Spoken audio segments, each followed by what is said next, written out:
Hi everyone, how are you? I hope your writing of your literature review is going really well. So I thought I should give a very short lecture on the assigned readings for the module we are studying this week, which is module 4.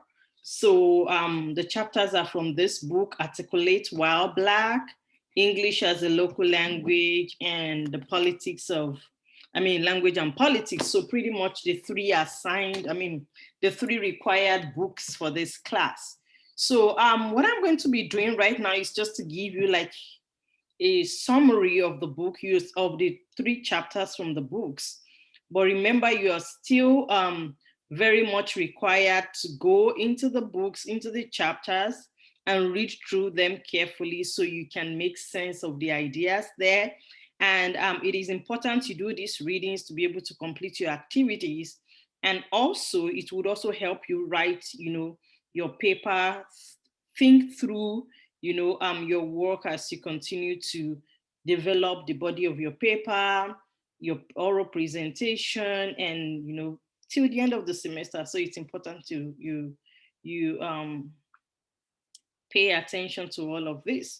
So what I'm going to be doing right now, I'll try to share my screen. I have a PowerPoint presentation to guide you through the ideas, in the readings and how they basically connect with each other. So I believe you should be able to see my screen right now. So what I'm going to be doing in this presentation is to take you through the three readings and help you see the connection between them. And then on your own, you do like a more careful reading, and that way you are able to synthesize your ideas and your thoughts together.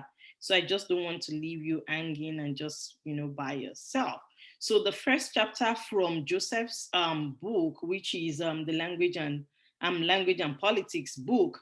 So there are some important concepts that I think you should pay attention to because you're going to be needing them as you try to make sense of your own idea or whatever work you're doing. So even when you read, there could be more concepts or ideas that you really find intriguing. Pay attention to how they are being used and what that means for your understanding of ideas and concepts in this course and how you want to draw on that for your own writing. For example, when we talk about multilingualism, it simply means ability to use more than one language by an individual or by a nation. So multilingualism is a phenomenon that occurs both in individual and also in a nation. So for example, so many African nations or so many African countries are multilingual. There are nations where multilingualism is being practiced. And monolingualism is the opposite of multilingualism. That multilingualism, which means that only one language is being spoken by an individual or by a nation. A lot of nations of the world identify with a mono language, like a single language, but there's been a lot of context about the idea of monolingualism, if anyone is ever even monolingual, because somehow you come in contact, with other languages, and even if you are not very fluent in them. But these are also very debatable. Heteroglossia is when there is, multiple like mixture of languages that are not necessarily like traceable um, multi languages all by themselves in that linear order, but that interweaving of languages and then the fluidity of crossing those languages is heteroglossia. Whereas linguistic imperialism is when a dominant language, especially a colonial power, continues to rule and determine, the practices of language use, either within the same locality of the speaker or from afar. So the moment that happens, that is linguistic imperialism, whereas linguicism is actually the suppression of some existing language to empower only one language over the other ones, right? So when that happens, then that means other languages are being suppressed to empower only one language. And code switching is when you move between one language, you switch from English to Spanish. That is code switching. Whereas Style shifting is when you switch your style. So for example, if I want to talk in the classroom environment, I try as much as possible to stick with, the standard way of using English. And then, whereas if I'm speaking with my friends, I could, switch my style to a less formal way of speaking. So when you're doing that, you're not necessarily switching between language, you're only switching your style. So I'm going to move on to the next slide. John Joseph also talked about the idea of education and how that serves as the platform for politicizing language and, in fact, identity. And then he talks about the idea that if language and politics were to be a nation, then education will be its capital, because he thinks that education constitutes a very important, a symbolic, platform where, we see all the politics of language use and practices. And so for him, he considers education as, being the center of whatever language and politics debates that arises for any nation, even whatever the policy of a nation is about language use and practices. One place that you can find those policies enacted is within the school, within the education system. And, and all of this promotes a particular kind of language, a particular way of speaking. And the effect of that is that some other languages and cultures technically become repressed and suppressed. So education is the political hotspot of any nation at all. So it controls both the past, the present, and the future of any nation. So each time you are discussing language, you're looking at the politics of language. You cannot necessarily remove or straddle it away from education and the context where that institution continues to engage with language, its practices, and, in fact, all the political underpinnings of language use. And so when you think about education as an institution, then you cannot but think about the idea of standard. When you think about the standard language use, then it implies that the standard is, the expectation that is set by the state, and your ability to perform by that, by the code of the standard, brings you to the center. There is this migration to the center that you're able to do when you are able to use the standard language. So for example, in the US, English is not the official language in the institution, but is actually the language, by the constitution, but it remains the language of power in the US. It remains the language of identification. In fact, we have what we call the American English. So this is to tell you that when we think about the standard, then you want to think about American English. And it's the language of the parliament, it's the language of the Senate, it's the language of education, it's the language of upward mobility. And the moment John's critique of this is that each time you think about the standard, then it implies a denial of, of any implicit variation that could occur or that could be in existence in any country at all. So, and this means that such denial relegates any deviating linguistic form. So the moment people speak in a way that is different from what the standard dictates, then it shows that then you're not part of the center, or you cannot be fully accepted into the center.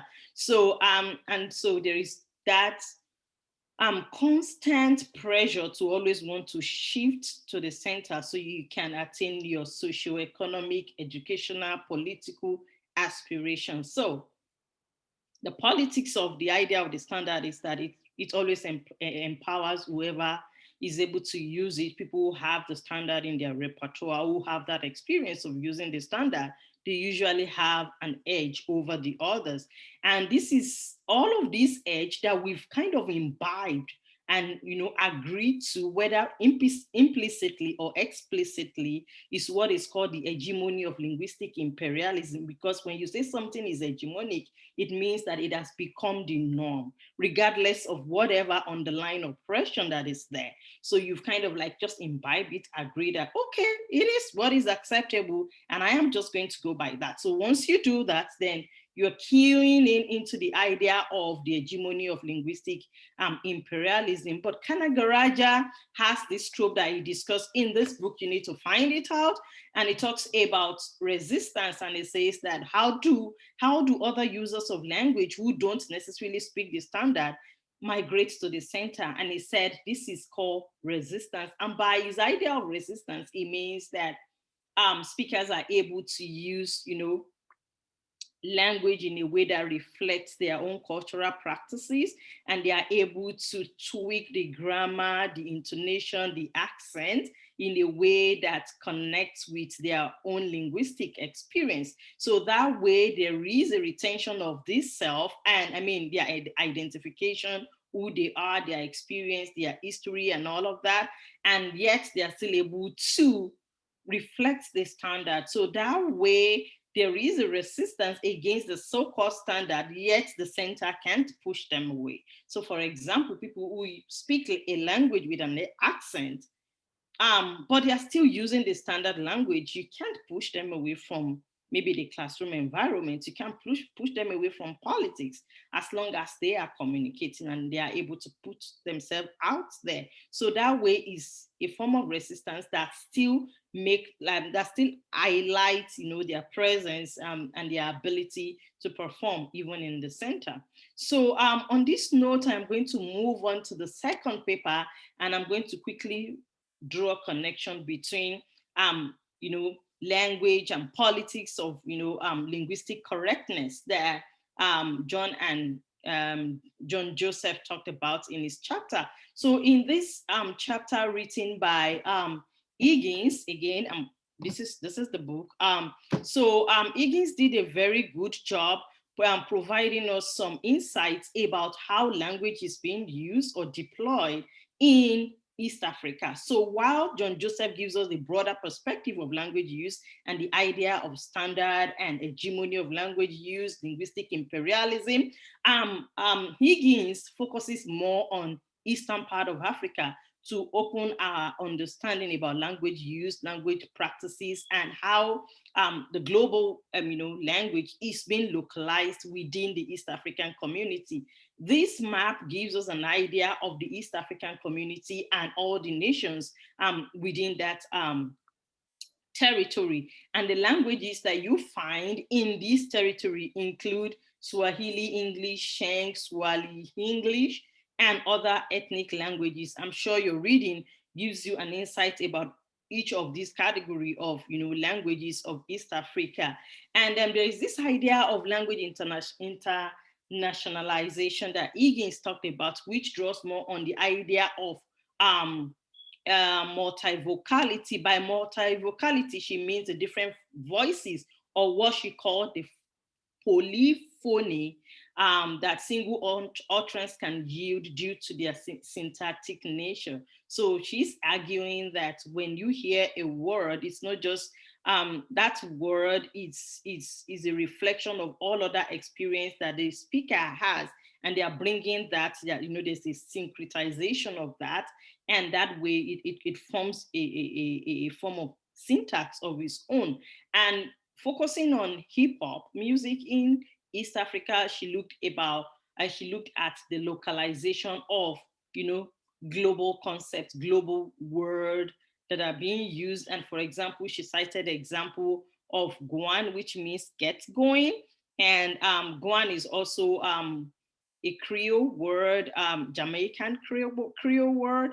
But in East African, it's been recontextualized. So in that local context, to God a Guan, which means a sexy, beautiful woman. So you see these practices of language use. These are local forms of ways of bringing in another a word that is more global into the local context. Yet the people within that context are still able to relate with it. So there is that bridge, right? So in a sense, rather than the effort to move to the center, I would argue there is a bringing in of the center into the local context. For example, as we are seeing in hip hop music in East Africa. And this she describes as cultural appropriation. When you appropriate a culture, it means there is a syncretic indigenization that produces various forms of multi-voice expressions, and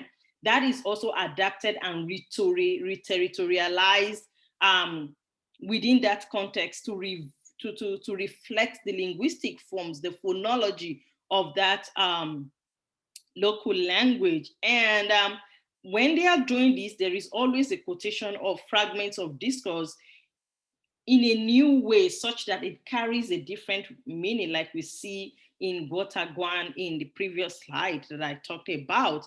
And then there's another important thing that I quickly want to point your attention to on page 93, intertextuality and polyphony. This means words with its social history imbued with meaning acquired from previous speakers and listeners. So because many of these hip hop artists, they listen to other hip hop, artists outside of East African community, and then they draw on their language use and then relocalize it and recontextualize it to produce another form of meaning that resonates with cultural practice and understanding of the people of East Africa in the context of Higgins' book. And then in this example, we see our argument about hip hop as a global capital, which means the ability to still be able to put out different forms of words, different form of expressions and identification out there that people from different spaces and places of the world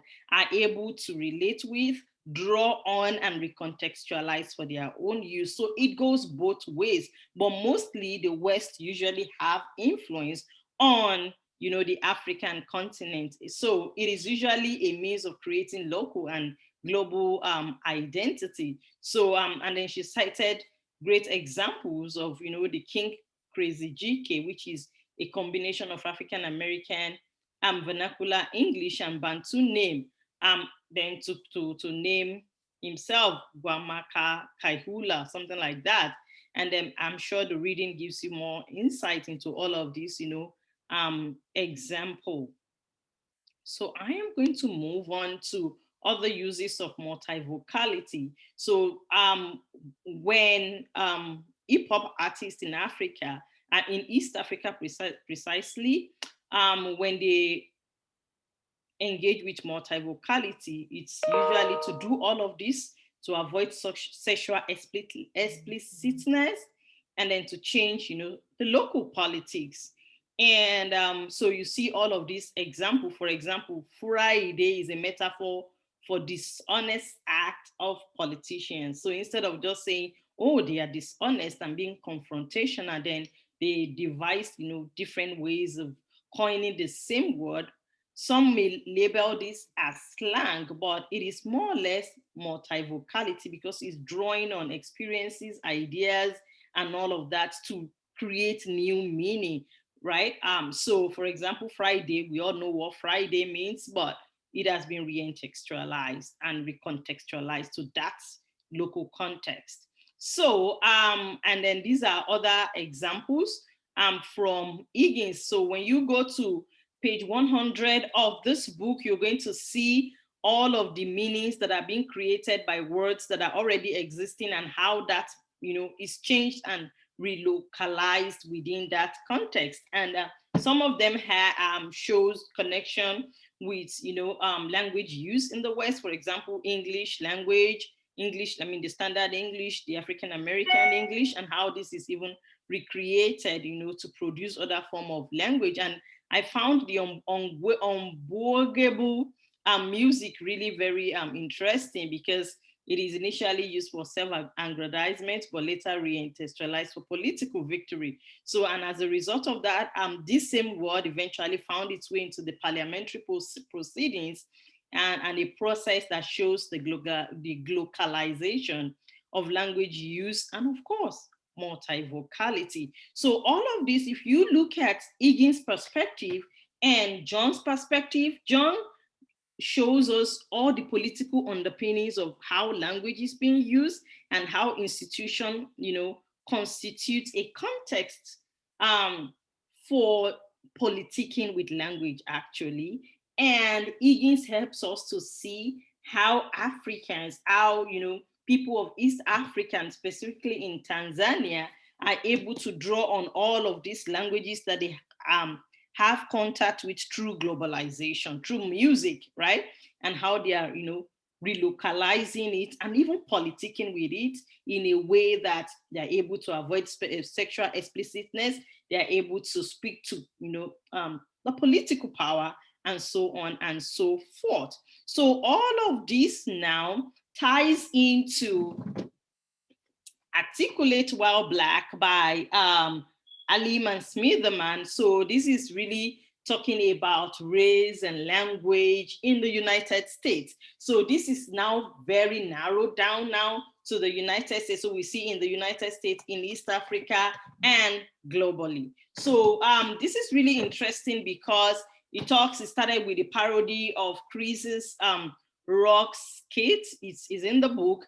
And the idea of being articulate, how does this, you know, reiterate the Black identity in the United States and the politics that underlies the Black identity. And he categorizes this as racism 1.0 versus racism 2.0. So in his argument, racism 1.0 is the big R, things that are no longer legalized, right? In the US. So for example, if you come for a job, I won't explicitly tell you that, sorry, I can't take you for your job for this job because you have an accent. No, because that is illegal in the United States. You are not permitted to say that to anyone, right? But racism 2.0 is when you justify or you have a rationale for that by systemic racism. Instead of the outright racism, then I could say, oh, we have more than enough people to do the job. And then like Barack Obama, for example, his articulateness was essentialized in a way to depict that, oh, he's only able to contest for presidency in the United States because he's only exceptional. Whereas, is it truly exceptional? Not necessarily. Even his pastor, Jeremiah Wright, is extremely very educated, for example. And so, but the moment you begin to provide a rationale to justify why a person of a particular race qualifies for what would be like the norm for every other person, then that is racism 2.0. Because the moment you're using language and you're drawing on all of this categorization of factors like age, like class, education, prosody, color, identity, and you're using that as a justification for anything that a person of color does or you know, a particular race does, in this case, the Black does, then it is racism 2.0. That is like systemic racism, because when you say Barack Obama is articulate, seriously, why should he even be considered as articulate? He's a law graduate from Harvard, a professor. He's been in, you know, in politics for some years and all of that. He has all of these experiences. Do you expect anything less? Why should he be labeled, oh wow, that guy is articulate? Seriously? If any other white president, for example, would speak the same way Obama would speak, it is expected. You know, it would perhaps not even be labeled articulate. So it's really interesting, especially reading the first the quotation at the beginning of the chapter. When you go through it, you find how interesting it is, you know, to just, you know, imagine someone is articulate. Halima Smitherman also talked about language and racial implications, and then they talked about racism as an individual property, something that comes from within, that you engage with, that you are socialized into, and sometimes you even do it subconsciously. And then some are also arguing for intentionality as a measure of racism. Like, is it intentional? Is it not intentional? All of these arguments are in the chapter. Please go through it. And then the post-intent era. So that is when we now like, let's move beyond, oh, it's intentional, it's not intentional. Instead, can we look at repeated use of certain words and phrases that have racially charged meanings.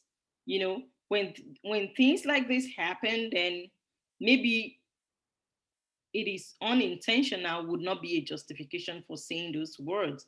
And each time then you hear, oh, someone is so articulate, oh, this person is so articulate, it's also a gatekeeping mechanism, at least from Alim and Smitherman's perspective, because they feel that it's a way to say that only the exceptional can come into that space. And what qualifies you into that space is because you are exceptional, which continues to perpetuate hierarchy, class hierarchy, and division along racial line. Because what would have otherwise been the norm for every other language user, regardless of their race, then when a Black person does it, it becomes exceptional. And when you do that, it is actually gatekeeping mechanism.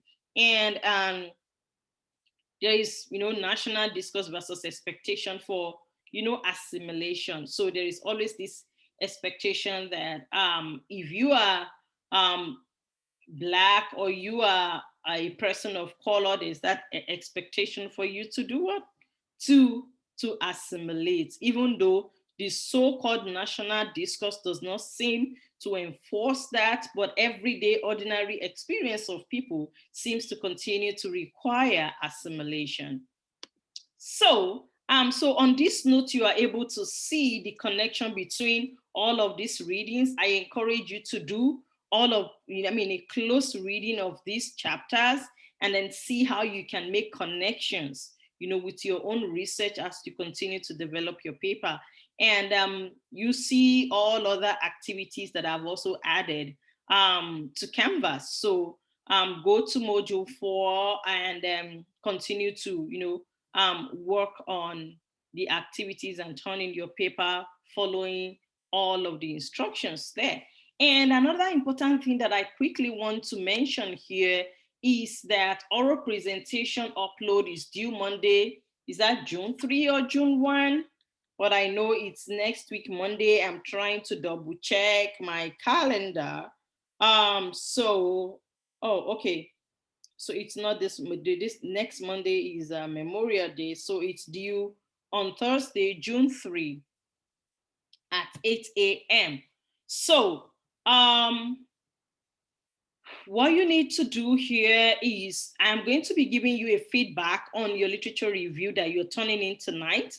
So I'll send you your graded paper, and so you can assess my comments on your paper. And based on my comments and your own understanding of your paper, you're going to present a clear title and research goal for your paper, drawing on at least one of the course materials and one from your personal research in your presentation. So in your presentation, you should be able to articulate the topic, your thesis statement, which is the reason for your research. Why are you doing this research?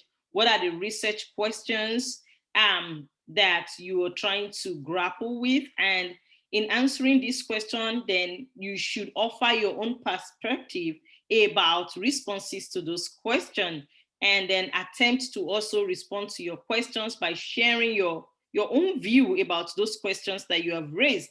So when you do this, please, it is better you are going to make it a video presentation, just like I am doing. So you can do it on Zoom, and you can use YouTube because of the way Canvas is structured. So we can just click on the link and it takes us outside of Canvas. So try to upload your link or your video presentation or whatever platform you think works best for you.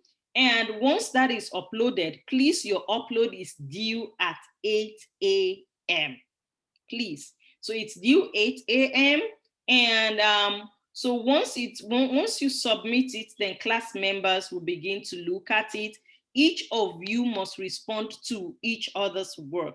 And by response, I mean that you must ask a question or add a very useful comment on the presentation, or you give suggestions to your classmates on how to make his or her research better. So the response to all of these questions should be done by 11:59 p.m. on the same day. 11:59 p.m. on the same day. So I'll have more information on Canvas activities for the module, and I would also implore you to please see the course syllabus and read that section on oral presentation. Like I said in the syllabus, I don't want you to come to the video and start reading to the class, reading a paper to the class. That's not a presentation. The skill you want to learn in this class is your ability to present an idea in a way that you are able to carry your audience along. I have been giving presentation in this class. I have been sharing my PowerPoint. So that is also an example for you. So you don't want to, load your PowerPoint slide with too many words, and we don't even know where one starts and where one stops. And we don't want you to come here and start reading your presentation slide, but your presentation slide should sustain the interest of your audience, and it should also be a way for us to be able to follow what you're saying. So your video must not be more than 10 minutes presentation, please. It cannot go beyond 10 minutes, okay?